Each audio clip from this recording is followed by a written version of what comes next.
زکوٰۃ کا تعلق رمضان شریف یا اسلامی مہینے میں سے کسی کے ساتھ بھی تعلق نہیں ہے، نہ رمضان کے ساتھ نہ شعبان کے ساتھ، یعنی خلاصہ کلام یہ ہے کہ کسی بھی اسلامی مہینے کے ساتھ زکوٰۃ کا تعلق نہیں ہے، بلکہ زکوٰۃ کا جو تعلق ہے، جو زکوٰۃ کی شرائط ہیں، یعنی صاحب نصاب ہونے کے بعد جو دیگر شرائط ہیں جب مکمل ہوں گی تو اس وقت زکوٰۃ کی ادائیگی لازم ہو جاتی ہے، پھر اس کے اندر تاخیر کرنا اس کی اجازت نہیں ہوتی۔ لہٰذا اگر کوئی شخص بالفرض محرم الحرام جو اسلامی مہینہ،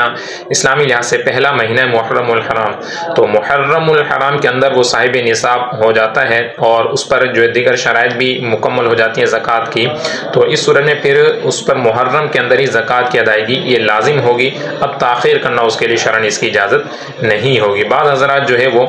رمضان شریف کا انتظار کرتے ہیں، اگر تو رمضان ہی کے اندر ان کا سال پورا ہو رہا ہے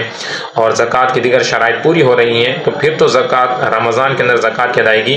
کرنا شرعاً جائز ہے، اس میں کوئی حرج نہیں ہے۔ لیکن اگر رمضان شریف کے علاوہ کسی اور مہینے میں سال مکمل ہو رہا ہے، یعنی جو زکوٰۃ کا جو مال ہوتا ہے، جس مال کے اوپر زکوٰۃ کی ادائیگی ہوتی ہے، اس پر رمضان کے علاوہ سال مکمل ہو رہا ہے اور دیگر شرائط بھی پائی جا رہی ہیں، تو پھر ایسی صورت میں رمضان کا انتظار نہ کریں، بلکہ جب سال پورا ہو رہا ہے تو اسی وقت اسی مہینے کے اندر اور اسی دن میں ہی زکوٰۃ کی ادائیگی کر دینی چاہیے۔ اب جو زکوٰۃ کے مال ہیں، مزید انشاءاللہ اس کی جو ڈیٹیل ہے وہ مختلف ویڈیوز کے اندر ہم سنتے رہیں گے۔ آج مختصراً اس کے حوالے سے سنتے ہیں